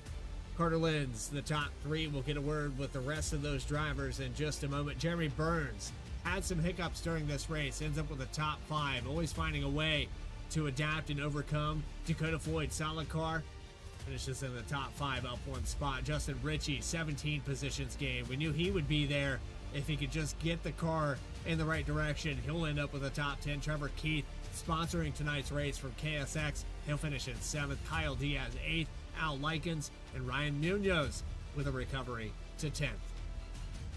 Looking back here to the 11th spot, it'll be the 11 Matt Robinson. Looking to P12, it'll be Kevin Orlando Jr., who's up from 26th. Caleb Gilbert will bring it home 13th. Grant Turner brings it home 14th tonight in that 39 machine. Michael Bennett finishing 15th. Jacob Sirkovich just behind him in that 88 car. He'll finish 16th, up 8 spots. Alex Forget had that late contact. He'll hold on to a 17th place finish here tonight. Grant Thorpe brings it home 18th. Brandon Pamitat 19th, with Fred Pennington rounding out the top 20. 9 more cars to talk about here on the finishing order. Dylan Picklesheimer. This doesn't tell the whole story. Started in 15th. He was running up in the top 10. Had that contact there. Sent him sideways. Ends up in the outside wall. Destroys the car. Finishes in 21st. Last car on the lead lap, though. Respectable there for the 33. Nick Alves ends up a lap down to finish out this race. Michael Reed, another car that was flirting with the top 10. He'll finish in 23rd. Christopher Schaefer, remember back to that restart there after stage 2. He'll end up at 24th after overcorrecting, coming back up on the racetrack. And a lot of the cars that are behind this here, with the exception of Rob Rader, were involved in this. Parker Johnson, Trevor Earhart. Then you had Rader, who, cut down a little bit early, in my opinion. I think everybody here on the same page. He ends up 27th. Ben Laughter was involved in that incident with Schaefer and Jeremiah Nelson, who got sent down pit road after contact between Reed and the 19 of Alex Forget. He'll end up 29th position to round out your field. But again, congratulations to Tyler Harrison on his first victory of the season. We have a guy that's already had a victory this season coming up into the broadcast booth, and Alex Gagnon has caught up with your second place finisher. It's going to be Michael Call in the number 5. Hey there, Michael. This is Alex and Bradley up in the Vspeed booth. You got a copy? Yes, sir. Well, I tell you what, we had a chance to talk to you in the middle of this race. At that point, you were already up 20 spots. You got to tack on a couple more to that, and you're bringing home a very solid P2 after starting back in 25th. Talk to us a little bit about your night and that final duel you had there with the 45. You had a couple of opportunities to take the dive at it, just nothing seemed to stick there in the last run. Yeah, if we go back to Las Vegas, I stole a win from Tyler, literally out of turn 4, side by side of the line, and I went, we were close on fuel, and if I pushed too hard, or if I was leading, I may not have made it. So I decided, you know what, we're running 1, 2, 3, 4 with our alliance. Unless he makes a crazy mistake, I'm not gonna do anything crazy. And he ultimately was the best car out of us two. He pulled away there at the end, and once he was good on fuel, and I qualified 25th, which shows where my speed was. So, yeah, excited. Nice podium. I'll take it for a place you can't pass at. Yeah, I'll tell you what, and it seemed like one of the few cars who could make some passes tonight was your machine. I mean, you were doing a great job, both playing the strategy right, but also, making the moves that were there, and big points tonight for you. And, we kind of made a similar joke with Tyler. We'll have the opportunity to make a very similar one here with you. Entering tonight, at least in racing rev competition, you had an average finish of 22nd here at Indy coming into tonight, and have the opportunity to really improve that coming out of it with a second place tonight. What was it about tonight that really was fitting it? Was it just you were playing the strategy right, or have you learned something in your time practicing that really connected here today?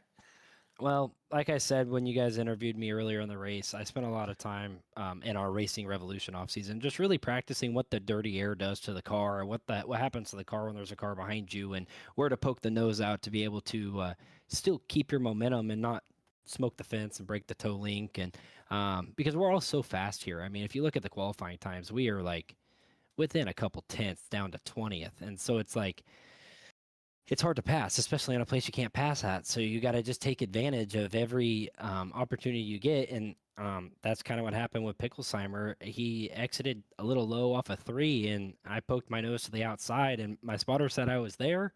And before I could lift to even give him a chance to clear, he was sideways across my nose. So it sucks that happened. I think it was kind of a racing thing, in my opinion. But no, super fast night for all of our team. I hate that wreck with Picklesheimer hurt Robinson and knocked Trevor Earhart out of the race. We were all, I think we're in the positions to really lock out the top 6 there.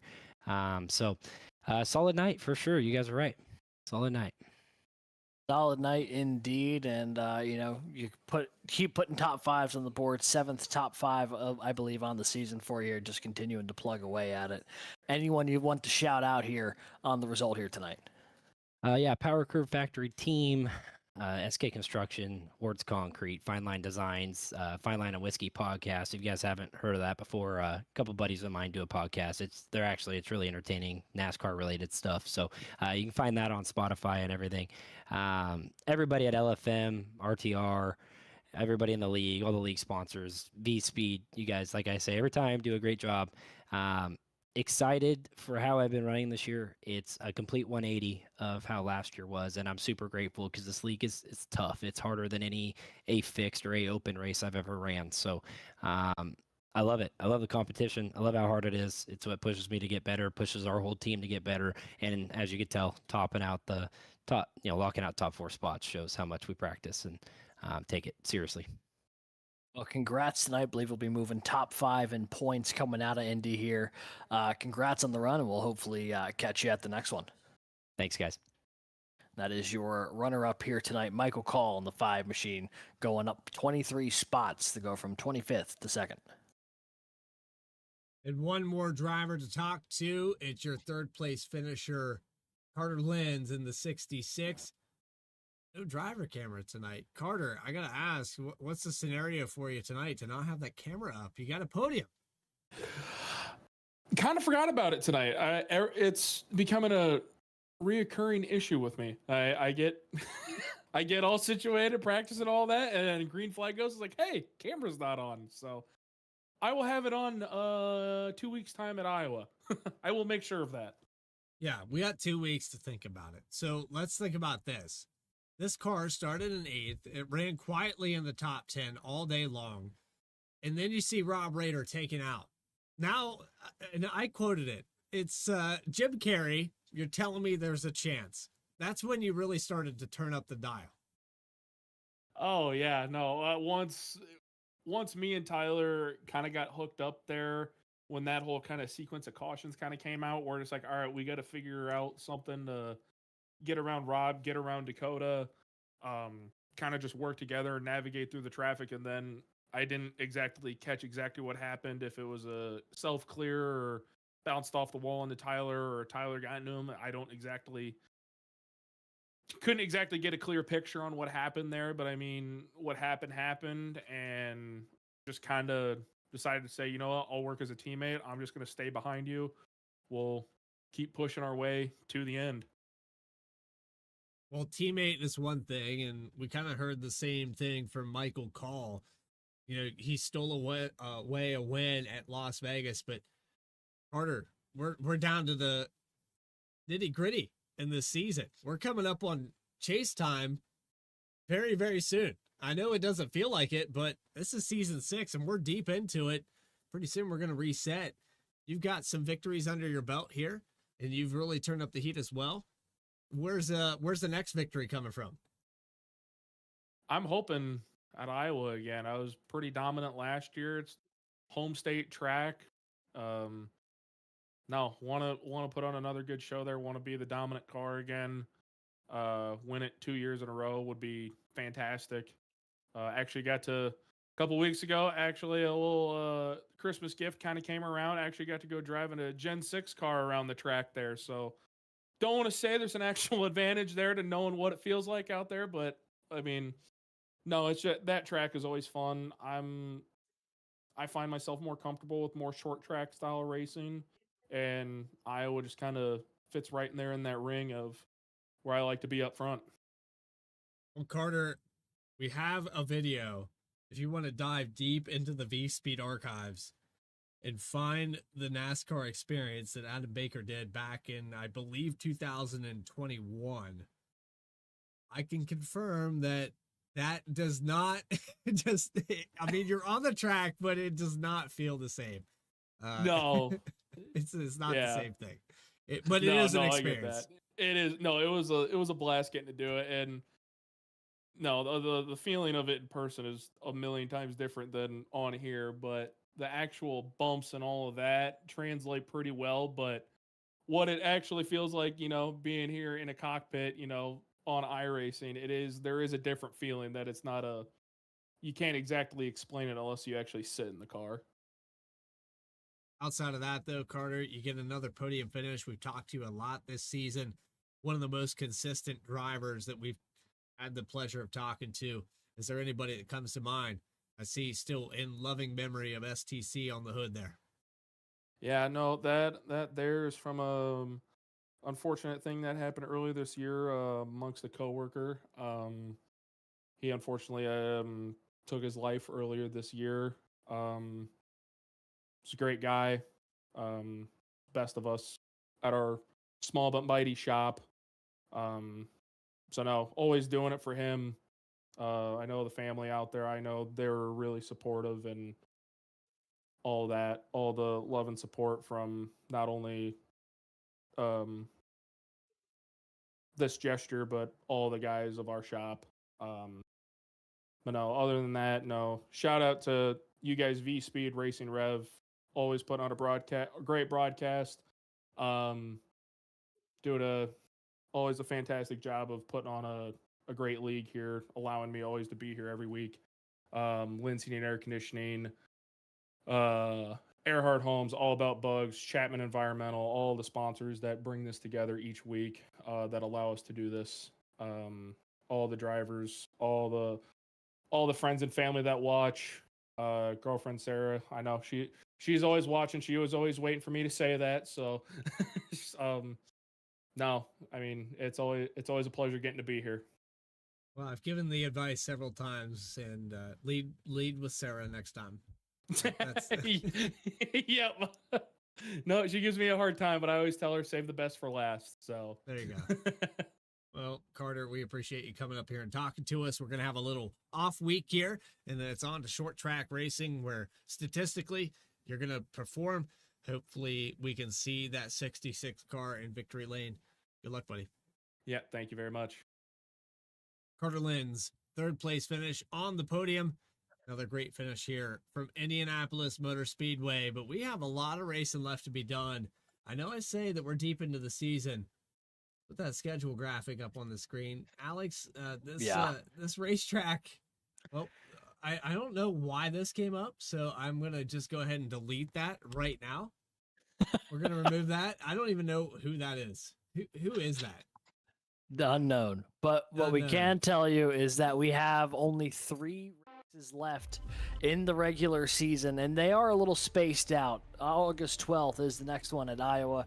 After that, we got Richmond on the 19th, and then September 2nd will be Daytona, the regular season finale, before we get to the chase. So 3 races left to stamp your ticket, and I know for a fact that cut line's close, and we'll have that math coming out of the break, but tonight has really shaken up that points order a little bit. I know it was a big night for Al Likens, I believe, catapulting himself up above that cut line. So it is anyone's guess who are going to be the 16 drivers competing for the championship here when we get to Darlington. It's a long, long way to get to that point. A lot of miles left to be done, and please don't fire me, Rob. That's all I have to say. Iowa Speedway on August 12th, and yeah, this is an awkward moment for me because I don't even know where that graphic came from. I don't even know how it snuck its way in there. How many races have we done? This is going on like what, week 16? Even more than that, I believe this is I'm pretty sure 18th race of the season. Pretty sure OBS is playing tricks on me right now. It might be. This is weird. So Cruel and practical joke. I'm going to go through this entire thing, and we're going to go back to the drawing board as to why that happened. But we appreciate you coming out here and watching this with Dougie Beard and cameras provided here from Indianapolis. Alex Gagnon, my co-commentator, Adam Baker, Eddie Smith, Morgan Cook, Logan Threlkeld. It's Bradley Cooper saying so long from Indy. We'll see you next time. Stay tracking.